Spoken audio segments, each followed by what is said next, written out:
நான் கண்டிப்பா சொல்றேன். அது தப்புன்னு எனக்கு முன்னாடியே தோணியிருக்கும். அது வந்து உன்ட்ட சொல்லியிருக்கும். உனக்குள்ள ஒருத்தன் இருக்கான் பாத்தியா? மனசாட்சி, பச்சி. அவன் வந்து சொல்லியிருப்பான். "டேய் இது வேணாம்டா. இதுக்குள்ள போனன்னா நீ அடி வாங்குவ. வேணாம் சொன்னா கேளுன்னு" அவன் கண்டிப்பா சொல்லியிருப்பான். ஆனா அப்போ உன் மைண்ட்ல என்ன ஓடும்?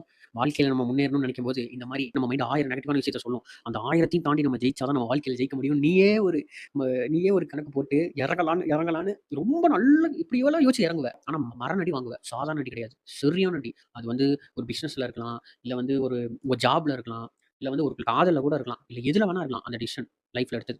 ஆனா கண்டிப்பா அந்த அடி வாங்கியிருப்ப. ட்ரஸ்ட் மீ அது வொர்த். நீ வாங்குன அடி சரியான வொர்த். அது நான் சொன்ன அந்த 3 விஷயத்துல எந்த விஷயமா இருந்தாலும் சரி. அது வந்து அந்த அந்த விஷயத்துக்கான எக்ஸ்பீரியன்ஸ் மட்டும் கிடையாது. உன் லைஃப்க்கான லைஃப்க்கான எக்ஸ்பீரியன்ஸ் அது. அதுல நீ கத்துக்கிட்ட விஷயம் உன் லைஃப் லாங் நீ அத கொண்டு போவ.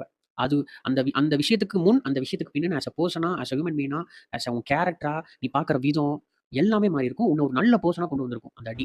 ஆனா அது சாதாரண அடியா இருந்திருக்காது. சரியான அடியா இருந்திருக்கும். அடிச்சு ஒரு ஓரமா உட்கார வச்சிருக்குன்னா, எனக்கு நல்லாவே புரியுது. பட்ட தீட்ட தான் கத்தி ஷார்ப்பாகும். அந்த மாரி தான். அடி பட தான் நம்மளும் ஷார்ப்பாவோம். நம்ம தாட் ப்ராசஸும், நம்ம வாழ்க்கைய பார்க்குற விதமும் எல்லாமே மாறும். "என்னடா அவன் வரான், ஏதேதோ பேசுறான், ஒண்ணுமே புரியலையே" அப்படின்னு தான் தோணும் நெறைய பேத்துக்கு. புரிய வேண்டியவங்களுக்கும் புரியும். கனெக்ட் ஆக வேண்டியவங்களுக்கும் ஆகும். நான் சொல்றது என்ன அப்படின்னு கனெக்ட் ஆனவங்க, மறக்காம கமெண்ட்ல உங்க எக்ஸ்பீரியன்ஸ் என்னங்கிறத ஷேர் பண்ணுங்க.